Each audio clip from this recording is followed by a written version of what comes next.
Hello friends, welcome to our channel. और हम बात करने वाले हैं इंडिया बुल्स रियल एस्टेट के बारे में। यहाँ पे आज भारी गिरावट यानी कि ऑलमोस्ट 15% की गिरावट के साथ जो क्लोजिंग प्राइस है वो आई है 103। उसका रीज़न जो है एक ही है और वो है यहाँ पे रेड पड़ी है ईडी की, यानी कि इन्फोर्समेंट डायरेक्टरेट जो है उन्होंने रेड यहाँ पे कंडक्ट की इंडिया बुल्स फिनांस सेंटर जो कि मुंबई और दिल्ली में है। और रीज़न एक है जो कि यहाँ पे उन्होंने बताया कि prevention of money laundering case, मतलब यहाँ पे उन्होंने फ्रॉड किया है।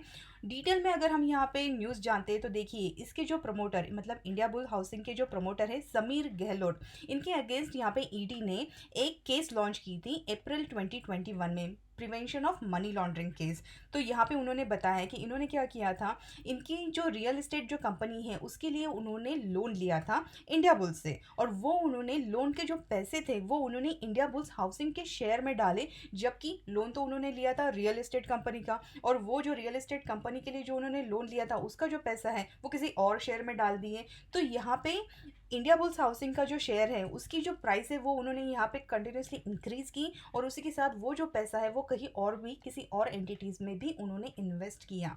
तो ये एक मनी लॉन्ड्रिंग का केस उनके अगेंस्ट है। और यहाँ पे उन्होंने और भी अगर हम डिटेल में जाने तो देखिए, यहाँ पे जो दूसरी न्यूज़ आई है यहाँ पे उन्होंने बताया है, तो इसकी जो एफआईआर है ये पालघर के ऑफिस में हुई थी, जहाँ पे उन्होंने कंप्लेंट मेंशन की थी कि रियल एस्टेट कंपनीज के अगेंस्ट उन्होंने लोन लिया है, लेकिन उन्होंने जो पैसा है वो इंडिया बुल्स हाउसिंग के शेयर में डाला है। और ये जो यहाँ पे अफरा तफरी हुई है पैसों की, ये इसका जो साल है वो है 2010 से लेके 2014, मतलब ये पुरानी बात है, ये अभी की बात नहीं है। अब अगर हम यहाँ पे दिल्ली हाई कोर्ट की अगर बात करें तो इंडिया बुल्स का कहना ये है कि दिल्ली हाई कोर्ट ने यहाँ पे इशू करवाया है स्टे ऑर्डर, जो कि इन्वेस्टिगेशन हो रही है उसके अगेंस्ट। और इसी के साथ इंडिया बुल्स के जो लॉयर हैं उन्होंने कहा है कि दिल्ली हाई कोर्ट से कोई भी थ्रेट या फिर कोई भी कंपनी के अगेंस्ट कोई भी ऐसा एक्शन वो लेने वाले नहीं हैं। तो अभी तो उन्होंने ये सब चीज़ें बताई हैं, अब हमें देखना है कि इन सब चीज़ों का हमारे स्टॉक पे क्या असर होने वाला है। इसके पहले भी हमने इंडिया बुल्स रियल एस्टेट के बारे में वीडियो हमारे चैनल पर बनाया था,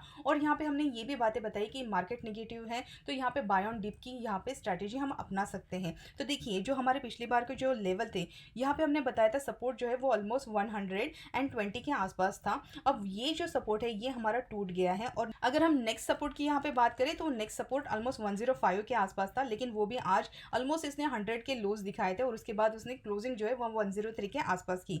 तो देखिए, नेक्स्ट अगर हम यहाँ पे सपोर्ट की बात करें, अगर यहाँ पे और थोड़ी निगेटिव न्यूज़ चलती है तो 90 के आसपास यहाँ पे हमारा एक सपोर्ट है जो यहाँ से बाउंस बैक दे सकता है। लेकिन जैसे कि आपको पता है यहाँ पे बाय ऑन डिक्लाइन की बहुत अच्छी स्ट्रैटेजी बनेगी, ये मेरा कहना है।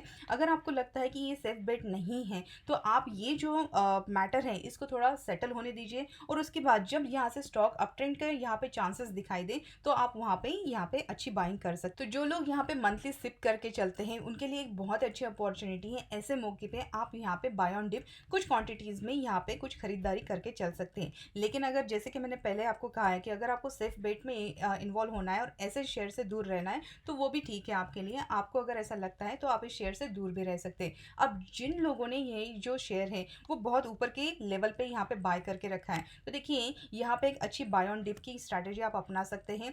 यहाँ पे ये जो स्टॉक है वो ऑलमोस्ट 190 से लेके डिप लेके यहाँ पे 100 के आसपास आया है। तो ये एक अच्छी अपॉर्चुनिटी है कि आप यहाँ पे अपने जो स्टॉक है उसको एवरेज करके चल सकते हैं। ये तो रहा मेरा पर्सनल व्यू।